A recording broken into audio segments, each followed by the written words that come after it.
This is Southern Cross News with Joe Palmer. Good evening, everyone. A deliberately lit fire has forced popular tourist attraction Tasmania to close. Crews were called to the Promised Land site in the early hours of this morning, and police are now hunting for those responsible. The frustrated owner says he hopes to reopen the maze as soon as possible. A renowned tourist attraction swarmed with forensic investigators as detectives tried to uncover evidence. As a result of that examination, it's clear that this fire wasn't a result of anything other than human intervention. A neighbour who saw the flames alerted crews to the fire around 2:45 this morning. It's understood there were 2 ignition points, one at the southern end of the building and another attempt near the gift shop door. The volunteers were on site very quickly and contained it very quickly, and with the assistance of career firefighters from Devonport were able to extinguish it before damage, which could have been quite significant, occurred. 87-year-old Brian Inder has owned the attraction for around 30 years. He says he's been targeted by vandals before, but never like this. Poor sad person, that's all I can say. And I enjoy very much spitting in his eye, whoever you are. Mainly our gift shop stock that we've lost, and we've got to get the power connected up to our fridges and freezers. We have a lot of those on the premises that we need to get going. Tourists continue to arrive here at the popular tourist attraction throughout the day, but due to the investigation had to be turned away. It's hoped Tasmania will be reopened by the end of the week, with the owners looking on the bright side. We're not the least bit interested in the type of person who's done this. They amount to nothing, and they've achieved nothing, and we'll be on our way to make it bigger and better. Lord Crackpot at your service. Estimated damage is between $150,000 and $200,000. Obviously would have interest in anyone that may have information, but particularly anyone that might have seen someone in the area, or more particularly a vehicle in the area at that time this morning. Monica Dadson at Southern Cross News. A 38-year-old woman is lucky to be alive tonight after a piece of firewood from the back of a truck smashed through her windscreen, narrowly missing her head. Police say the firewood was from an unsecured load on an unregistered truck, and it landed next to an empty child seat in the back of a car. The incident occurred about 3 p.m. yesterday at Forth. A 36-year-old Devonport man has been charged with driving while disqualified, driving an unregistered motor vehicle, dishonestly displaying registration plates and driving with an unsecured load. The truck was also clamped for 90 days. The state opposition is vowing to make mental health a priority, pledging to spend $23 million improving support services if it wins the March 3rd election. But the Liberals say it was Labor who cut the mental health budget back in 2011. The health funding budget comes as more is committed for our agricultural sector. It's the Primary Industries Minister's pledge to keep growing our agriculture sector. Tasmanian farmers are some of the most confident in the nation, and we're taking those confidence levels and that investment to a new level.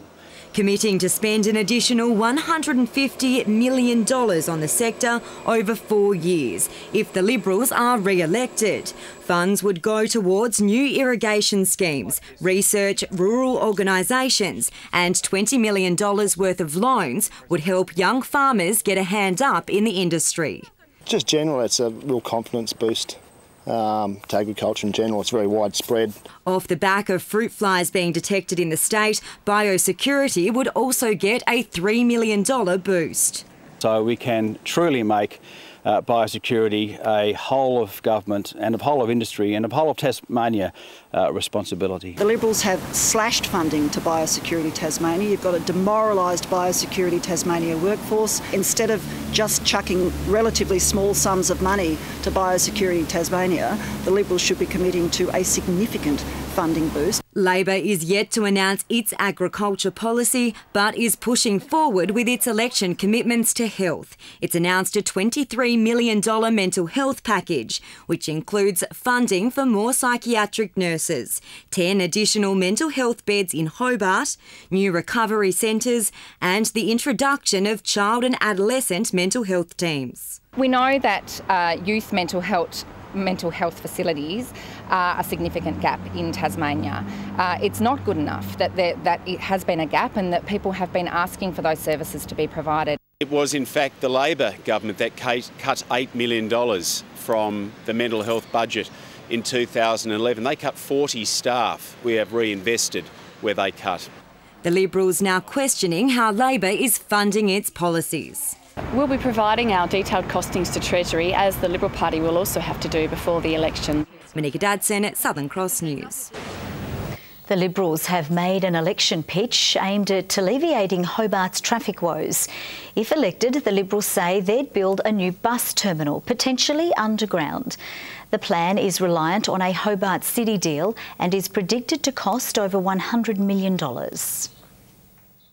lot of planning to do, a lot of design to do. The funding process through Infrastructure Australia will commence work, and after a year or so, we would be a long way into it.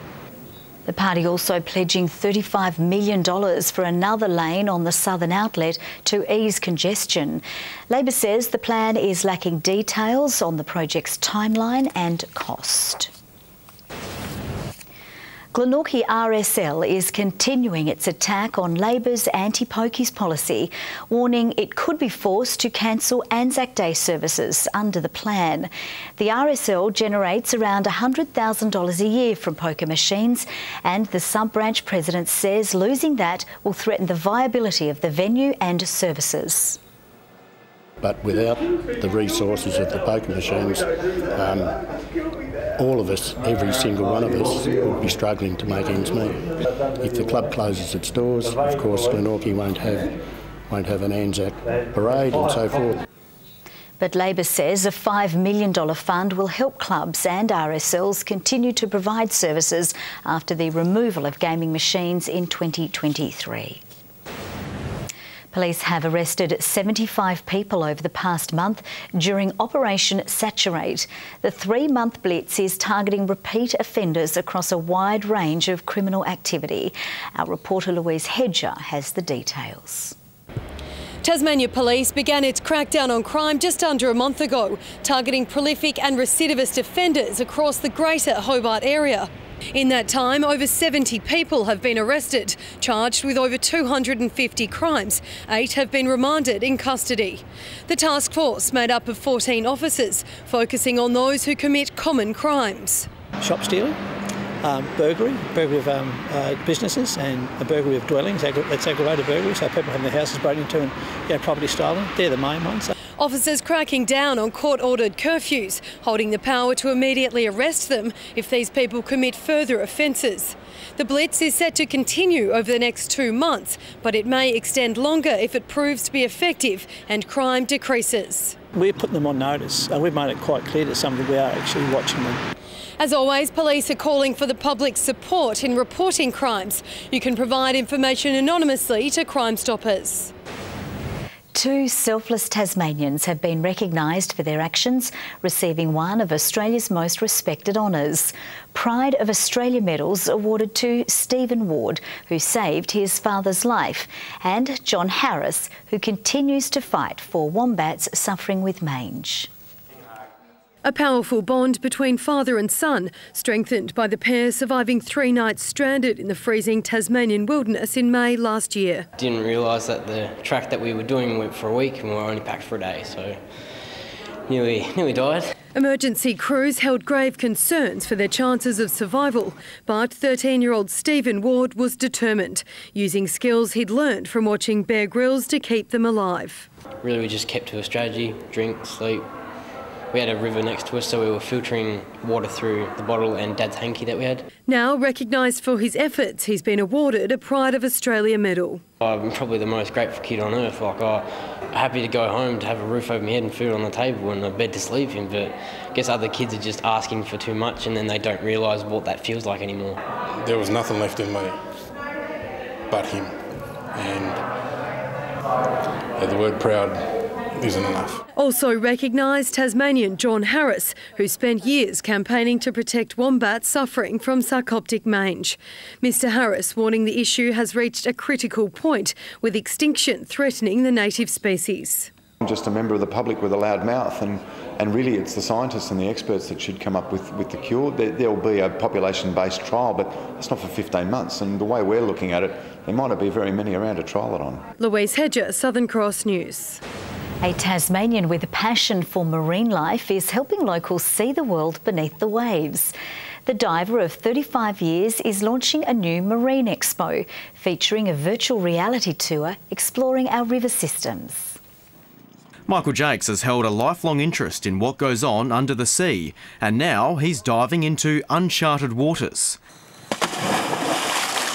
by launching the first Big Blue Expo. It's turned from a little idea that we had for Launceston to perhaps the biggest marine science thing that's going in Australia at the moment. Among the attractions, an underwater virtual tour featuring the different species in our river systems and information on the research happening behind the scenes. With changing climates, the water currents will change as well, and being in northern Tasmania, we're really at the front line of some of that change. But the organiser says it will be far from a lecture, with visitors able to ask their own questions to top scientists. Along the way, we hope you learn something about issues facing the ocean, but it's not heavy duty about that. A special focus is on the Tamar River. The expo will explain the river's ongoing silt issue around Launceston, along with its brighter side.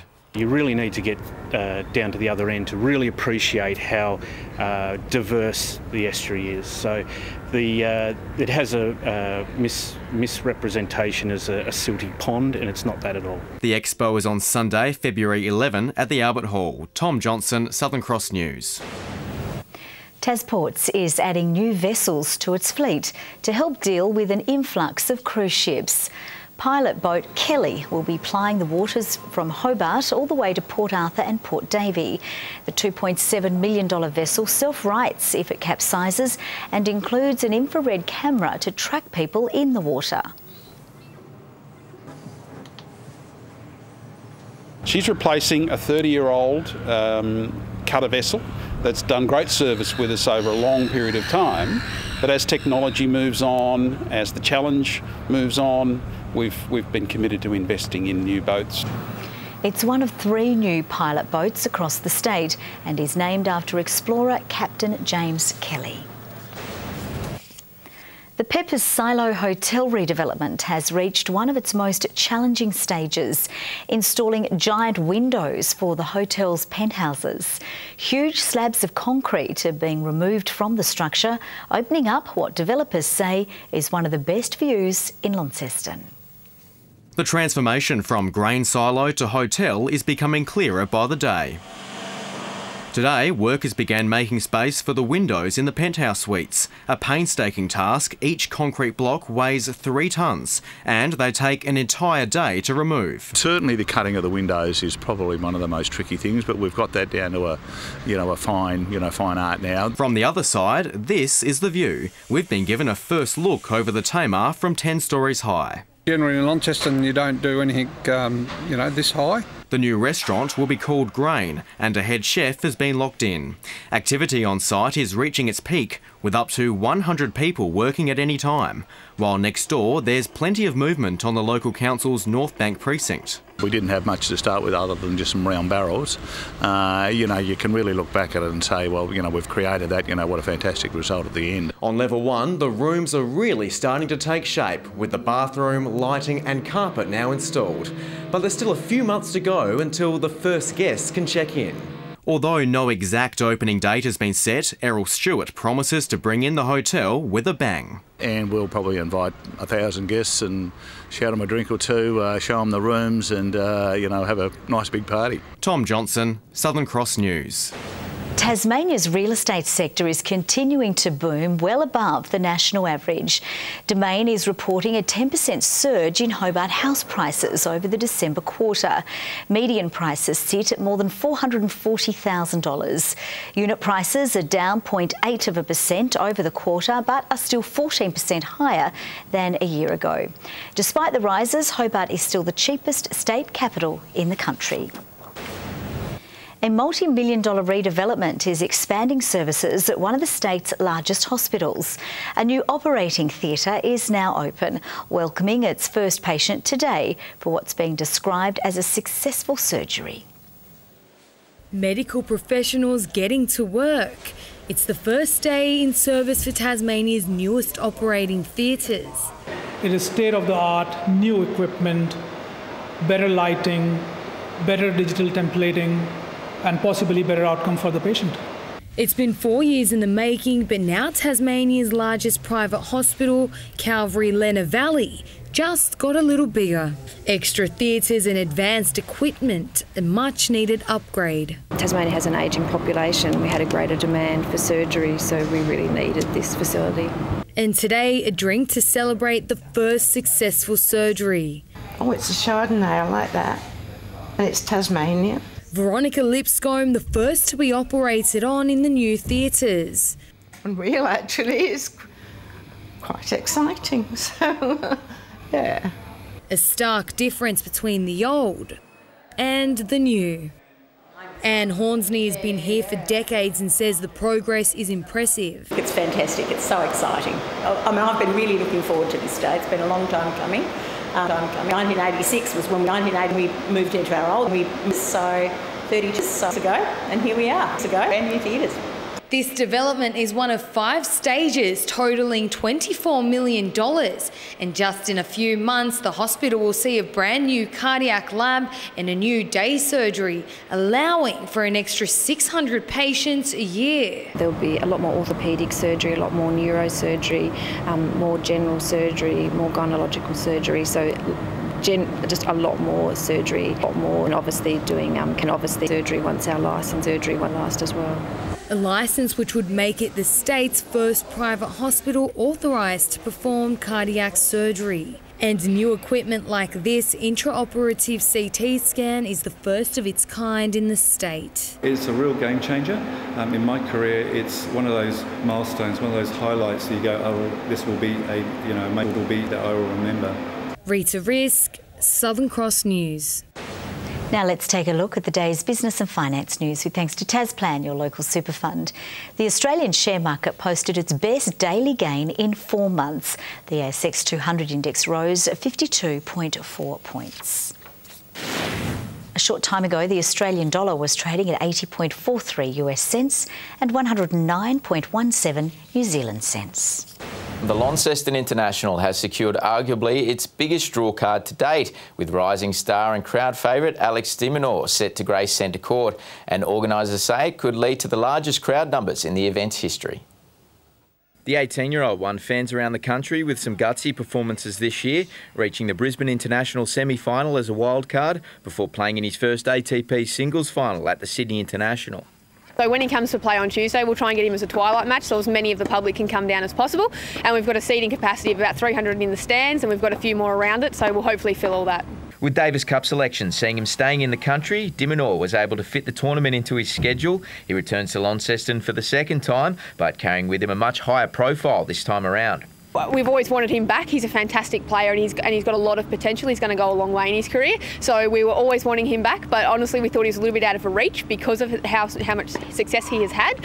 He joins former world number 7 Paddy Schneider on the draw in what organisers are calling the strongest field in a tournament's short history. It's a good demonstration that we have stars of yesterday and tomorrow. So between the two of them, men's and women's draw, we've got a fantastic lineup for people to come and see. It is a fantastic opportunity to get points and money. It is a $75,000 event, so the prize pool's quite big, and it's not that common. We don't have too many of those left in Australia. The full draw will be released on Saturday when qualifying gets underway, with the main draw starting on Monday.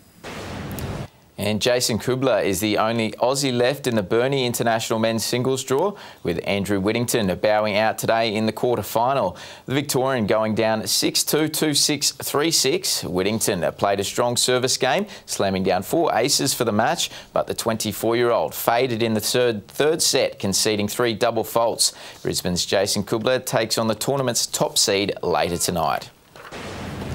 New Norfolk could see a once-loved pastime returning to the town, with a push to get the local trotting track back up and running now gathering momentum. It's welcome news for the area after several local trainers and drivers were forced out of the industry as a result of the closure.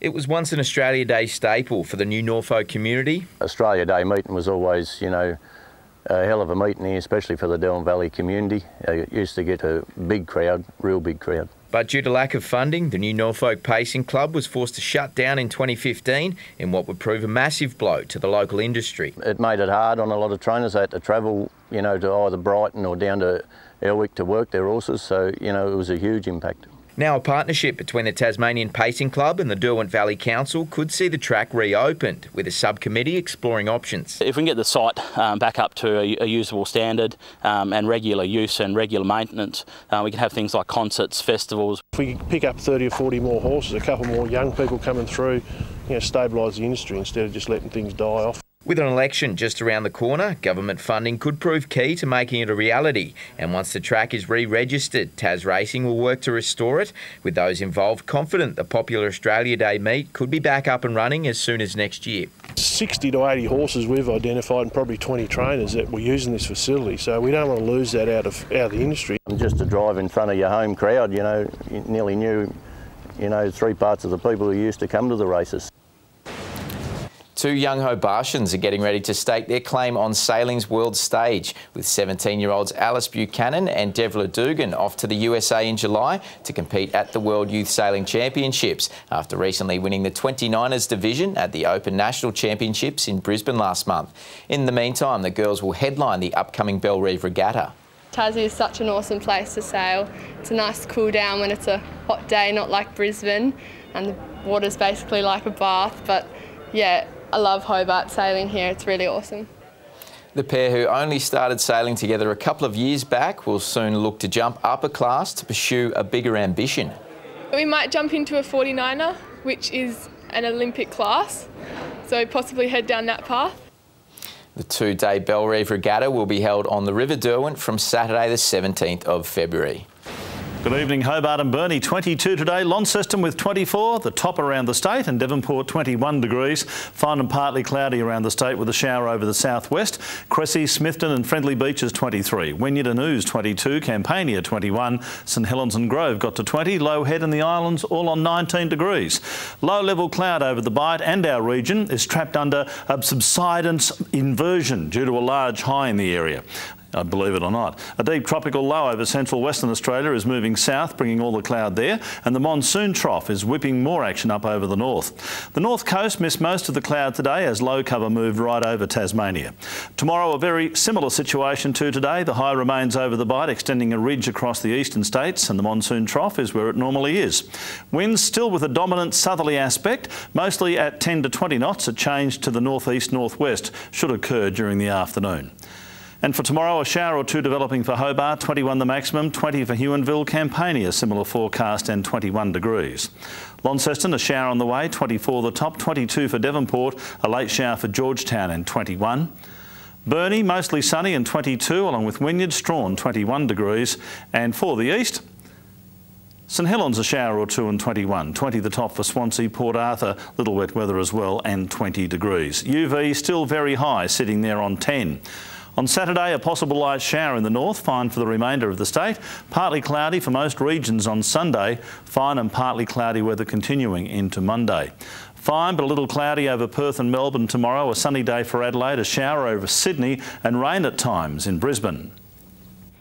And currently it's cloudy, 18 degrees in Hobart, 20 in Launceston and 18 right now in Devonport. Bit of rain forecast, Joe, but we're not expecting a lot.